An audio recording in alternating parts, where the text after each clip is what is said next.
ব্যবসা বাণিজ্যের দ্বারা উদ্দেশ্য তো মুনাফা।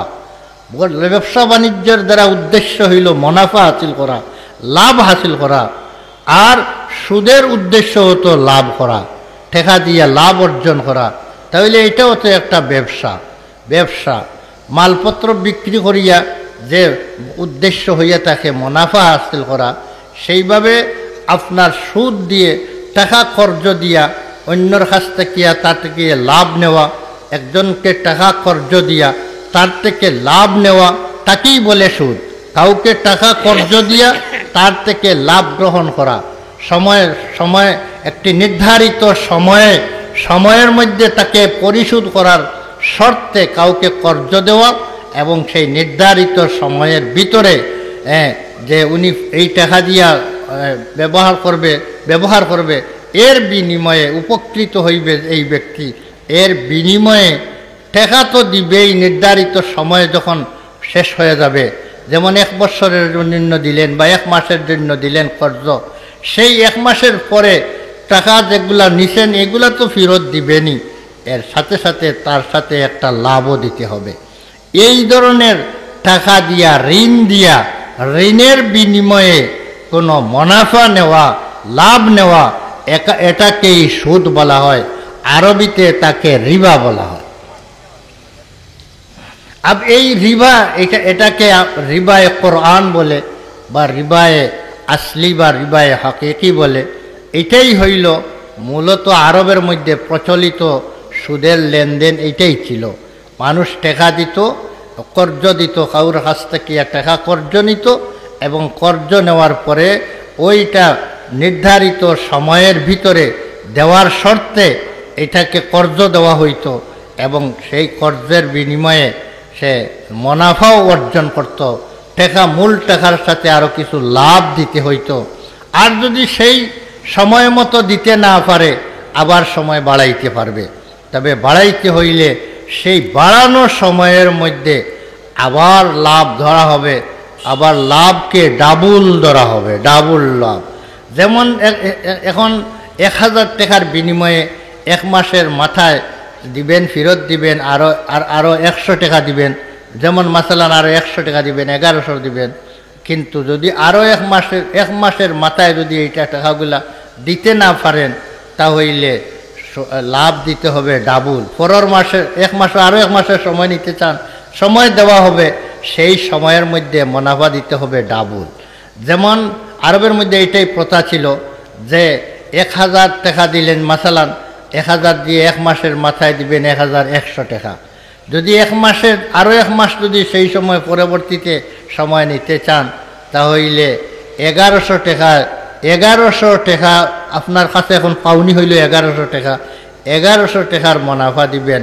এখন আপনাকে সেই লাভ যেইটা দেওয়া হয়েছে, যে 1100-র মধ্যে 100 টাকা তো লাভ, এইটারও সুদ দিতে হবে, এইটারও সুদ দিতে হবে, 1000-এর সুদ দিতে হবে, সাথে সাথে এই 100 টাকা যেটা সুদের মধ্যে আসছে সেটারও সুদ দিতে হবে। এটার হয় আযআফা মুযাআফা, এটার নাম আযআফা মুযাআফা। এই ধরনের সুদ, চক্র সুদ যাকে বলা হয়, সুদ, চক্র সুদ। চক্র সুদের ব্যবস্থাও আরবের মধ্যে ছিল। আল্লাহ পাক বলেন যে তোমরা আযআফা মুযাআফা লা তাকুলুর রিবা আযআফা মুযাআফা, এই ধরনের চক্র সুদ বানাইয়া তোমরা খাইও না, এটা গ্রহণ করিও না। আল্লাহ পাক এটাকে নিষেধ করেছেন। আরবের মানুষের মধ্যে এই সুদ ছিল। তাহলে সুদ, কর্জ কেন দেওয়া হইল? কর্জ দেওয়া হইল তার দ্বারা একটা মুনাফা অর্জনের জন্য। ব্যবসা কেন করেন? একটা মুনাফা অর্জনের জন্য। তাহলে ব্যবসার দ্বারাই তো আপনার মুনাফা হয়। আর সুদের মাধ্যমে, রিবার মাধ্যমে, এটা কর্জের মাধ্যমে যে মুনাফাটা গ্রহণ করা হয়, এটাও তো একটা মুনাফা। তাহলে এক মুনাফা জায়েজ হবে, আর এক মুনাফা জায়েজ হবে না। কেন? যদি ব্যবসা হালাল হয় তাহলে সুদও হালাল হইতে হইব। কারণ ব্যবসার মাধ্যমে যেমন একজন মানুষ 1 বস্তা চাউল খরিদ করলো, সে যেমন খরিদ করলো 2000 টাকা দিয়া 1 বস্তা চাউল, কিন্তু বিক্রি করলো সে এটা 2500 টাকা বিক্রি করলো। খরিদ করলো 1000 টাকা দিয়া, খরিদ বিক্রি করলো 2500 টাকা 2500 টাকা দিয়া, এই 500 টাকা 2000 টাকার বিনিময়ে তো সে আরও 500 টাকা লাভ পাইল, 200 পাইল, 2000 পাইল, আরও সাথে সাথে আরও 500 পাইল। এটা যদি ব্যবসার মাধ্যমে এটা পাইলে, এই মুনাফা পাইলে যদি জায়েজ হয়, তাহলে ঋণ দিলাম এক ব্যক্তিকে 2000 টাকা, 1 মাস পরে ফেরত দিবে আরও 500 টাকা, আরেক মাস পরে আরও ফেরত দিবে 2000-এর সাথে আরও 500 টাকা দিবে। এটা কেন জায়েজ হবে না? ব্যবসা নাম দিলে এটা জায়েজ হয়, এটার দ্বারাও মুনাফা হয়, সুদের মাধ্যমেও তো মুনাফা অর্জন হয়। তাহলে এক মুনাফা জায়েজ হয়, আর এক মুনাফা জায়েজ হয় না কেন? যদি নাজায়েজ বলো তাহলে ব্যবসাওকে নাজায়েজ বলো, যদি সুদকে নাজায়েজ বলো তাহলে ব্যবসাওকেও নাজায়েজ বলো, হারাম বলো। না হয় একটাকে নাজায়েজ বলবা আর একটাকে জায়েজ বলবা, এটা হইতে পারে না। দেখছেন নি যুক্তি? তাদের যুক্তি হইল এটা, যে তাহলে এই যুক্তিটাও তো একটা ফাগলামি যুক্তি, তাকে সহায়তা করার দরকার। যেমন একজন মানুষ 2000 টাকার জন্য অসুবিধায় পড়ে গেছে, তাকে আমি 2000 টাকা কর্জে হাসানা দিব।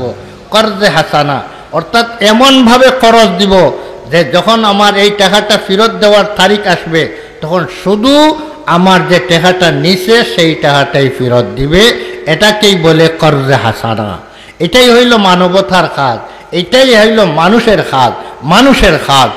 আর মুসিবত জাদার উপর থেকে যে মুসিবতে বিপদে পড়িয়া আপনার কাছে আসলো, তাকে আরও আপনার টাকাটা ফেরত দেওয়াটাই তো তার জন্য একটা মুসিবত। এইটার উপরে আবার মুনাফা দেওয়া, এটা মুসিবতের উপরে মুসিবত। এটা কোনো সহি বিবেক, এটা কোনো সহি দেমাগওয়ালা সহি দেমাগে খাইবে না। এই যে কাজটা দুনিয়াতে যারা সুদ খায় আর সুদ নেয় মানুষের কাছ থেকে, সেই সুদখুররা ওরা সহি দেমাগের কাজ করে নাই। এই জন্য হাসরের ময়দানে তাদেরকে আল্লাহ তাআলা উঠাইবেন। যেহেতু দুনিয়াতে সহি দেমাগের কাজ করে নাই, হাসরের ময়দানে উঠাইবেন আল্লাহ ওই পাগলের বেশে তাদেরকে জিনগ্রস্ত ব্যক্তির মতো তাদেরকে উঠাইবেন। যেহেতু দুনিয়াতেও যা করছে মাথালি কাজ করছে, তাই আখিরাতেও আল্লাহ মাথাল বানাইয়া উঠাইবেন। নবী করিম সাল্লাল্লাহু আলাইহি ওয়াসাল্লাম বলেন, তোমরা যেভাবে জিন্দেগি বছর করবে, দুনিয়াতে যেভাবে জীবনযাপন করবে, তোমাদের মৌত সেইভাবে হবে। তোমাদের মৌত যেভাবে হবে, হাসরের ময়দানে তোমাদেরকে সেইভাবে উঠানো হবে। তাই সুদকুররা দুনিয়াতে সে মাথালি কাজ করছে, তার মৌতটা সেই মাথালি অবস্থায় হয়েছে, আর হাসরের ময়দানে যখন উঠবে তখন সে মাথাল বনিয়া উঠবে। সেইটা হাসরবাসীরা দেখবে এবং চিনবে, তাদেরকে দেখিয়েই বুঝতে পারবে যে ওই মাথালরা সুদকুররা উঠছে। ওরা দুনিয়ার থাকতে মানুষের উপরে জুলুম করিয়া অন্যায়ভাবে মানুষের কাছে আত্মসাৎ করেছে, মাল খেয়েছে। এই জন্য আজকে হাসরের ময়দানে মাথাল হয়ে উঠেছে। আল্লাহ তাআলা তাদের সেই খোঁড়া যুক্তির কোনো জবাব, তাদের খোঁড়া যুক্তির জবাব যুক্তি দিয়া দেন নাই, বরং আল্লাহ তাআলা হাকিমানা জবাব দিলেন। ওয়াহাল্লাল্লাহুল বাই'a ওয়া হাররামার রিবা। সমস্ত চিজের মালিক, দুনিয়ার মালিককে আল্লাহ। দুনিয়ার আসবাবপত্র যা আছে সব কিছুর মালিককে আল্লাহ। দুনিয়া আখিরাতের সব কিছুর মালিক যিনি, উনি হইলেন হাকিম, উনি হইলেন হুকুমের মালিক, ক্ষমতার মালিক উনি, আদেশ নিষেধ দেওয়ার মালিক উনি। তাই হাকিম যিনি হবেন, সে যেটাকে বৈধ বলবে সেটা হবে বৈধ, যেটাকে অবৈধ বলবে সেটা হবে অবৈধ। এখানের মধ্যে কারো যুক্তি খাটাইবার কোনো অধিকার নাই। উনি বুঝবেন কোনটাকে বৈধ করার যোগ্য আর কোনটাকে অবৈধ করার যোগ্য, সেটা উনি এটা বুঝেই যাকে বৈধ করার যোগ্য তাকে বৈধ করবেন, যেটা অবৈধ করার যোগ্য তাকে অবৈধ ঘোষণা দিবেন। সেটা হইল হাকিমের কাজ। আল্লাহ তাআলা এখানের মধ্যে হাকিমানা জবাব দিলেন, আহাল্লাল্লাহুল বাই'a ওয়া হাররামার রিবা। আল্লাহ তাআলা ব্যবসা বাণিজ্যকে হালাল করে দিয়েছেন। আল্লাহ তাআলা ব্যবসাকে হালাল করে দিয়েছেন এবং সুদকে আল্লাহ হারাম করে দিয়েছেন। এই জন্য এটাকে যারা বলবে যে সুদ এবং ব্যবসা বাণিজ্য দুটাই সমান, দুটাই সমান। হালাল হইলে দুটা হালাল হইতো, হারাম হইলে দুটা হারাম হইতো। অথচ তো দুটাকে তো তোমরা হারাম বলো নাই, তাহলে দুটাকে হালাল বলতে হবে, দুটাকে হালাল বলতে হবে। এই ধরনের খোড়া যুক্তি যারা দেয় তাদের সেই যুক্তিটা অযৌক্তিক, সেটা তাদের অনাধিকার চর্চা, তাদের কোনো অধিকার নাই। আল্লাহ যাকে হালাল বলেছেন তাকেই হালাল মানতে হবে, আল্লাহ যাকে হারাম বলেছেন তাকেই হারাম বলতে হবে।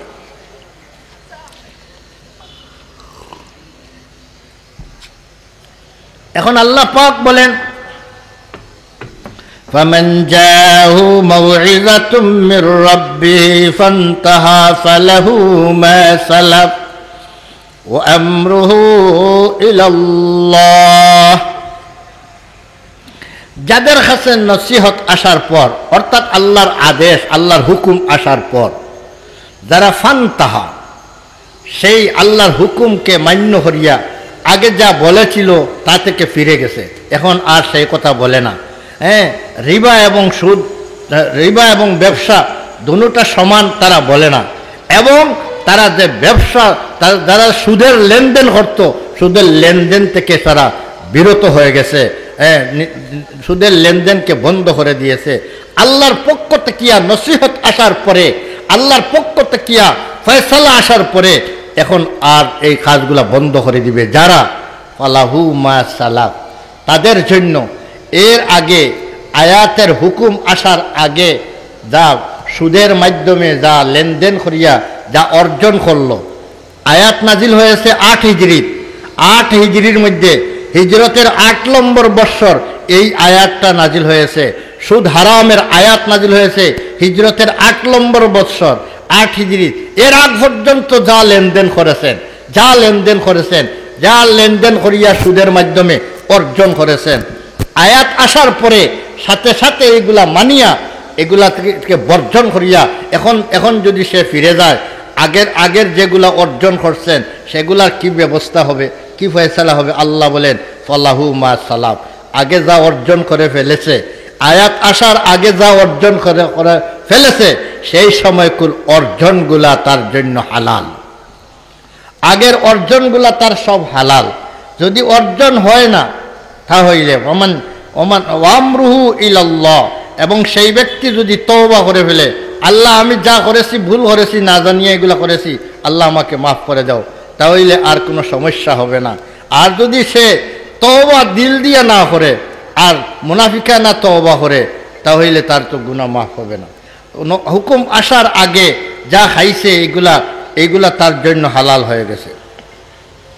ওয়ামান আদা ফাউলাইকা আসহাবুন নার হুম ফিহা খালিদুন, এবং যারা ওই আয়াতের হুকুম, কোরআনের এই আয়াত আসার পর যদি আগে যেভাবে ব্যবসার মতো সুদকে ব্যবসার মতো মনে করিয়া সুদি লেনদেন করেছে, সেইগুলা আবার যদি অর্জন করতে যায়, আবার যদি এই উপায়ে অর্জন করতে যায়, তাহলে তারা গুনাহগার হবে।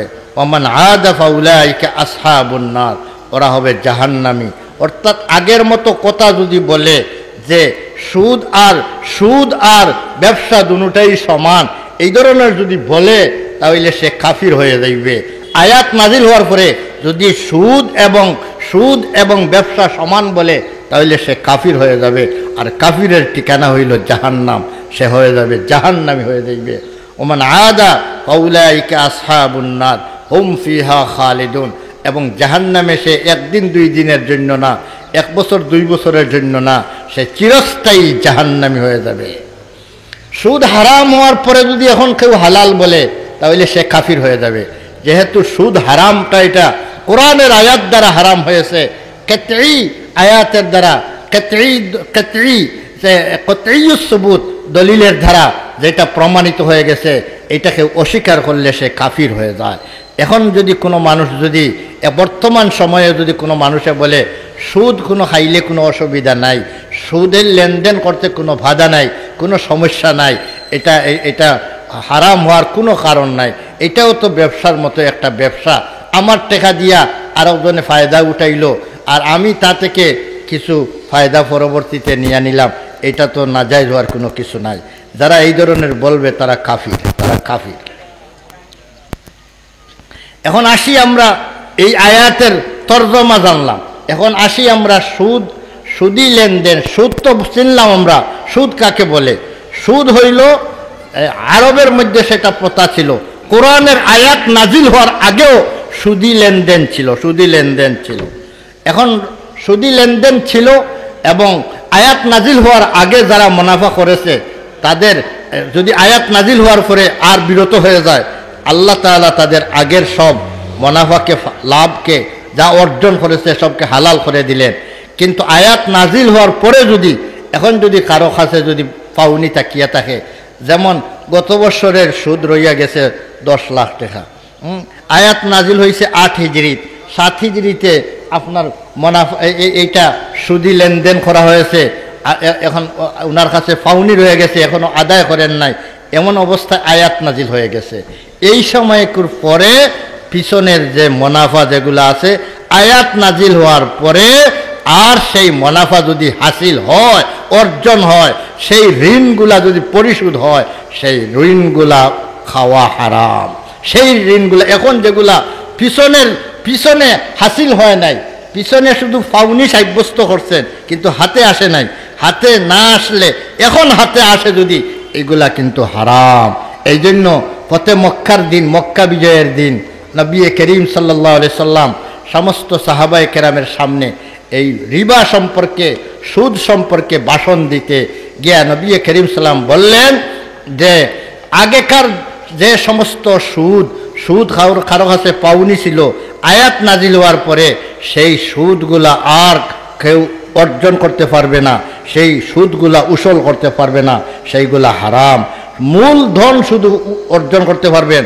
যেমন 2 লাখ টাকা দিছিলেন, এর পরিবর্তে আপনি 2.5 লাখ টাকা পাওয়ার কথা ছিল, 2.5 লাখ টাকা সেই 50,000 পাবেন না, আপনার মূলধন 2 লাখ টাকা সেইটা আপনি পাবেন।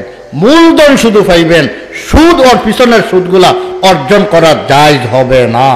আর যদি আগে অর্জন হয়ে যায়, আয়াত নাজিল হওয়ার আগে যদি সেইগুলা 50,000 আরো অর্জন হয়ে গেছে আর এরপরে আয়াত নাজিল হয়েছে, তাহলে আয়াতে বলতেছে যে আগে যা পাইছো এগুলা তোমার জন্য হালাল, তোমার জন্য হালাল।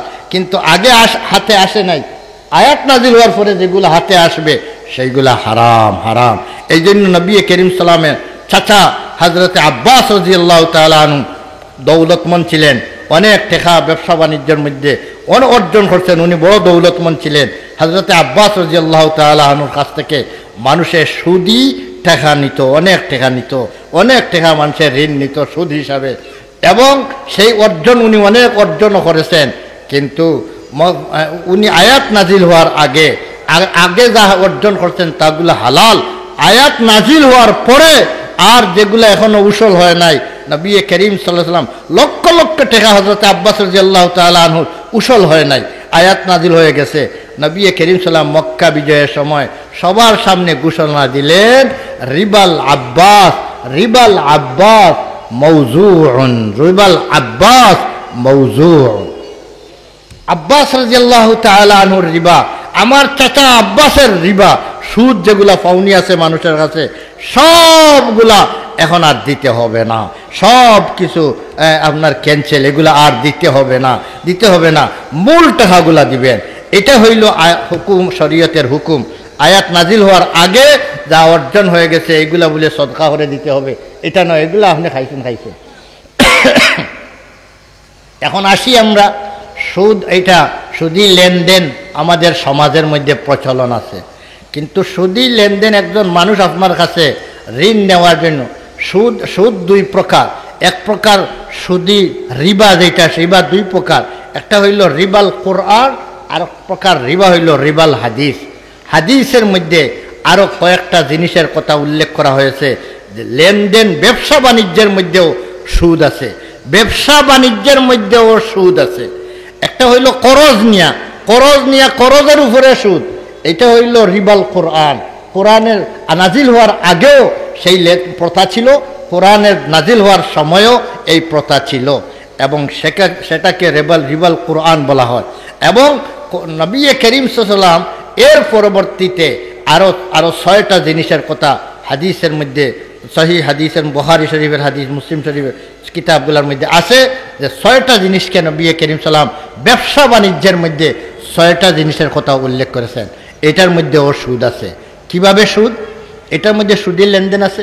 যেমন বলেছেন আয-যাহাবু বিয-যাহাবে ওয়াল ফিজ্জাতু বিল ফিজ্জাতে, সোনা দিয়া সোনা যদি বিক্রি করেন, সোনার বিনিময়ে সোনা বিক্রি করেন, অথবা যদি রুফার আয-যাহাবু বিয-যাহাবে, রুফার বিনিময়ে যদি রুফা বিক্রি করেন, রুফা দিয়া রুফা বিক্রি করলেন, সোনা দিয়া সোনা বিক্রি করলেন, লেনদেন হইল সোনা দিয়া সোনা, রুফা দিয়া রুফা। এমনভাবে আল হিনতাতু বিল হিনতা, যদি গেউর বিনিময়ে গেউকে বিক্রি করেন, হ্যাঁ, ওয়া শাইরু বিশ শাইরে, এবং ভুট্টার বিনিময়ে ভুট্টাকে বিনিময় করেন, বিক্রি করেন। এইভাবে যদি অত্তমরু বিত্তমরে, খেজুরের বিনিময়ে যদি খেজুর দিয়ে যদি বিক্রি করেন, ওয়া জাবিবু বিজ জাবিবে, যদি কিশমিশ বা আঙ্গুর দিয়া, ওয়াল আনাবু বিল আনাবে, হ্যাঁ, কোনো হাদিসের মধ্যে আছে, তাহলে আঙ্গুর দিয়া আঙ্গুর বা কিশমিশ দিয়া কিশমিশ দিয়া যদি আপনি বিক্রি করেন, তাহলে বিক্রি করার তরিকা কি? বলে মাসালাম বি মাসালিন, এক জাত জিনিস দিয়া আর এক জাত জিনিস দিয়ে যখন লেনদেন করবেন, তখন ইয়াদাম বি ইয়াদিন, এটা হইতে হবে সমান সমান হইতে হবে। মাসালাম বি মাসালিন হবে, ইয়াদাম বি ইয়াদিন হবে, সমান বিক্রি করতে হবে।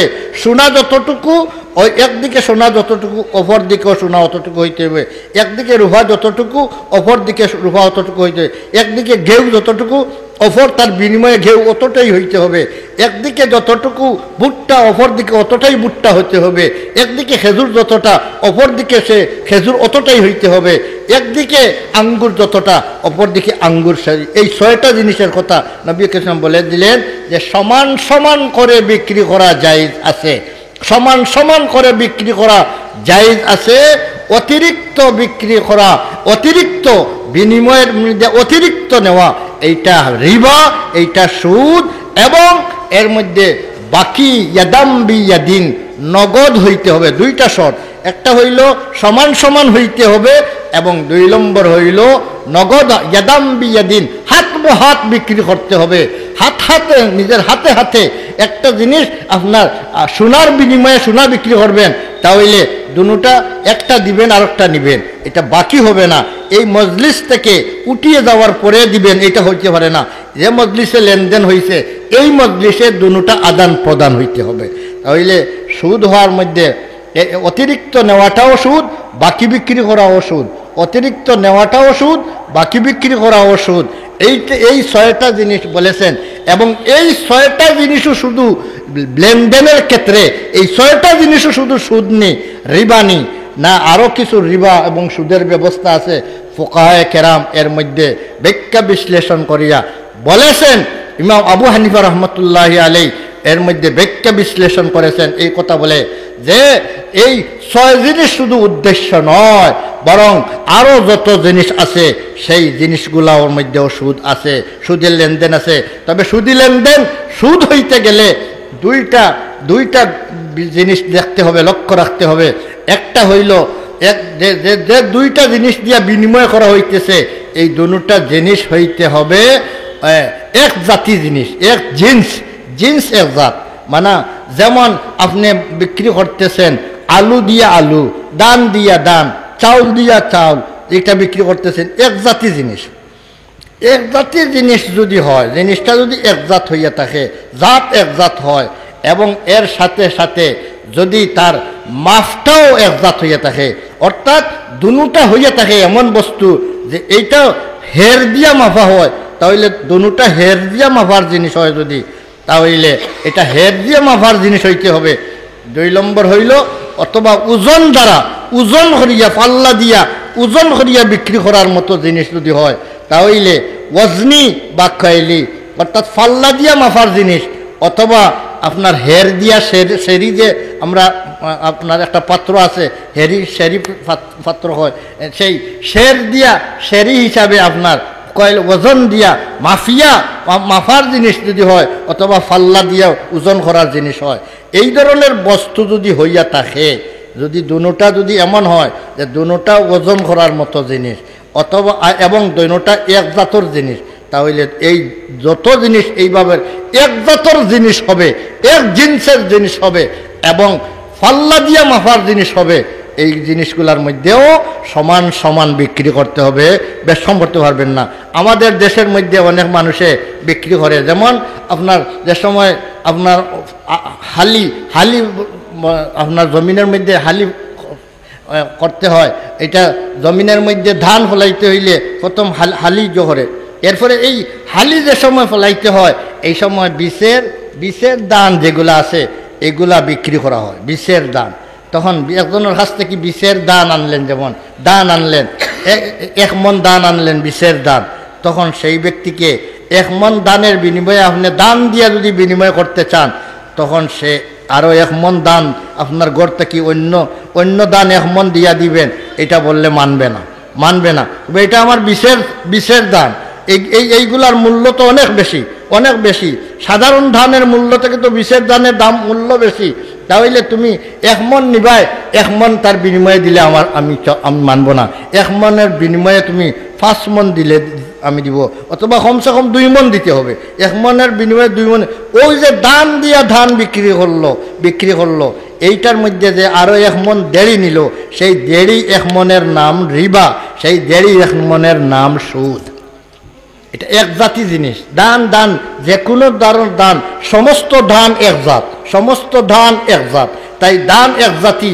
এবং এইগুলা ওজনে বিক্রি হইলে ওজনেও বিক্রি হয়, আর হের দিয়ে মাফিয়া হইলেও হের দ্বারা বিক্রি হয়। এই জন্য এটার মধ্যে আপনার অতিরিক্ত নেওয়া হারাম।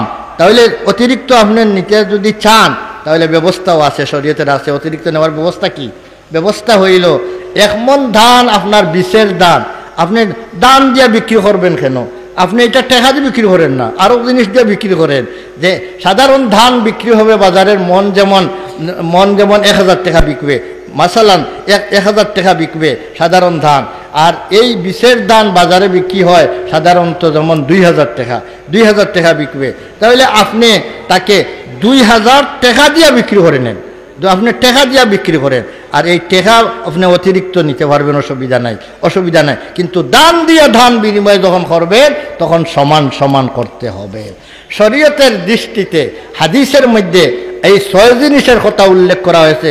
ফুকায়ে কেরামে এই 6 জিনিসের মধ্যে ইল্লত বাহির করিয়া, কারণ বাহির করিয়া আরো অনেক শত বস্তুকে আনিয়া এই রিবার আওতায়, সুদের আওতায় ঢুকাইয়া দিছেন। আল্লাহ পাক আমাদেরকে সেই লেনদেনগুলাও, এই যে ব্যবসার মধ্যে যে সুদ আছে এইটা থেকেও আল্লাহ বাঁচার তৌফিক দাও। এবং সুদের মধ্যে যেটা কোরআনের সুদ, এটা হইল যে একজন মানুষের টাকা ঋণ নিবেন, আর ঋণ নিয়ে তার কাছ থেকে অতিরিক্ত নেবেন। অতিরিক্ত না নিয়ে আপনি তাকে সহায়তা করেন। সহায়তা করলে লাভ কি হবে? আপনি যদি কোনো মানুষকে যদি করজ দেন, কর্জে হাসানা, আপনাকে কাছে মানুষ অসুবিধায় পড়িয়া আসছে, আপনার কাছে টাকা আছে, তাই আপনি কর্জে হাসানা দেন। কর্জে হাসানা দিনে লাভ কি হবে? আপনি বলবেন তো টাকা দিলাম 1 লাখ, 1 লাখের বদলা 1 লাখ হইলাম, আমার লাভ কি হইল? বলে আপনার লাভ আছে। দুনিয়াতে লাভ দেখলে হবে না, শুধু লাভ 2 প্রকার। 1 প্রকার লাভ দুনিয়াতে, 1 প্রকার লাভ হইল আখেরাতের মধ্যে। আমরার আসল লাভের প্রয়োজন হইল আখেরাতের মধ্যে। তাই যদি আপনি কর্জে হাসানা কাউকে দেন, হাদিস শরীফের আছে নবী করিম সাল্লাল্লাহু আলাইহি ওয়াসাল্লাম বলেন, যেই ব্যক্তি কোনো ব্যক্তিকে করজ দিবে, নির্ধারিত সময়ের জন্য করজ দিবে, কর্জে হাসানা দিবে, সেই কর্জে হাসানা দেওয়ার কারণে ওই ব্যক্তির নামায়ে আমালও প্রতিদিন সেই নির্ধারিত সময় আসার আগ পর্যন্ত প্রতিদিন ওই ব্যক্তির নামায়ে আমালও যত টাকা ঋণ দিবে অত টাকা প্রতিদিন সদকা করার সওয়াব আল্লাহ পাক দিয়ে দিবে। মাসালান 1 মাসের জন্য আপনি একজনকে 1 লক্ষ টাকা করজ দিচ্ছেন, আপনি একজন মানুষ আজকে দিচ্ছে 1 লক্ষ টাকার জন্য আপনার কাছে আসছে, 1 লক্ষ টাকার ঋণ দিচ্ছেন। সেই 1 লক্ষ টাকার ঋণ নিচ্ছে 1 মাসের জন্য। 1 মাস হইল 30 দিনে, সেই 30 দিন আপনি প্রতিদিন 1 লক্ষ টাকা সদকা করার সওয়াব পাবেন। তাহলে আপনি 1 লক্ষ টাকা দিয়ে 30 লক্ষ টাকা সদকা করার সওয়াব পাইলেন। আবার 30 দিন পুরার পর তো আপনার মূল 1 লক্ষ টাকাও পাইয়া গেলেন, মূল 1 লক্ষ টাকাও পাইলেন, সাথে 30 লক্ষ টাকা সদকা করার সওয়াব হইল। লাভ হইল না ক্ষতি হইল? এটা তো আসলে মুসলমানদের তো আসল লাভ তো এটাই যে আমার আখেরাতের পুঁজি জোগাড় করা। এবং নবী করিম সাল্লাল্লাহু আলাইহি ওয়াসাল্লাম বলেন, যদি ওই যে নির্ধারিত সময় মতো দেওয়ার জন্য যে টাকাটা নিল ওই তারিখে যদি দিতে পারে না, হয়তো পারে তো সে মানুষটা অসুবিধা পড়ছে, 1 মাসের জন্য নিয়েছিল, 1 মাস পুরার পর সে দিতে পারতেছে না, আসিয়া বলল, ভাই আমি তো সময় মতো আমার টাকাটা দিতে পারতেছি না, আমাকে আরও 1টা মাসের সময় দয়া করিয়া দাও, তোমার টাকাগুলো আমি পরিশোধ করব, আমি ইনশাল্লাহ দিয়া দিব। এই যে মানুষটাকে আরও 1 মাসের দয়া করিয়া আপনি আরও 1 মাসের সময় দিলেন, নবী করিম সাল্লাল্লাহু আলাইহি ওয়াসাল্লাম বলেন ওই যে পরের মাস, এই পরের মাসের মধ্যে প্রতিদিন আপনাকে যত টাকা ঋণ দিছেন এর ডাবল সওয়াব দেওয়া হবে। বেশিরভাগ ধান মানুষে রোপণ করার সময় আনে, বীজ ফেলাইবার সময়, ওগুলো রোপণ করার পরে কয়ে আগুন মাস সামনারে গুড়ি টানবার, ওই সময় অনেকে চায় যে 2-1 সের বেশি দেওয়া লাগে, বেশিরভাগ ধান আনে বীজের সময় মানুষ। এখন যে 2 মাসের পরে দিবে, 2 মাসের পরে দিবে যে এগুলা কত পাইবে, কত পাইল? 1 লাখ দিলে রোজ 1 লাখ পাইল আগে। এখন যে ভাদর মাসে কতটুকু পাবে? বলে ভাদের মাসে পাইবে প্রতিদিন 2 লক্ষ টাকা সদকা করার সওয়াব। তাহলে আরও 30 দিনে পাইবে আরও 60 লাখ টাকা। 60 লাখ টাকা আপনি সদকা করতে পারবেন নি? এই হিম্মতে তো দিবে না, সবার হিম্মতে দিবে না, কিন্তু করজ দিয়ে আপনি 60 লক্ষ টাকা সদকা করার সওয়াব পাইলেন, আগের 30 লাখ টাকার সওয়াব পাইলেন। এই যে কর্জে, এর নাম কর্জে হাসানা। আপনি একজন মুমিনের কাজ হইল, একজন মুমিন বিপদে পড়ছে, তাকে কর্জে হাসানা দিয়ে তাকে সহায়তা করা। হুজুর বলতেছেন যে দান দিয়া, দান রোপণ করার সময় মানুষ বীজ খরচ আনে, ধান উঠানির পরে এটা বদলা দিয়া দিবে, তবে ধান উঠানির পরে দিবে খরচ, তার বিনিময়ে দিবে।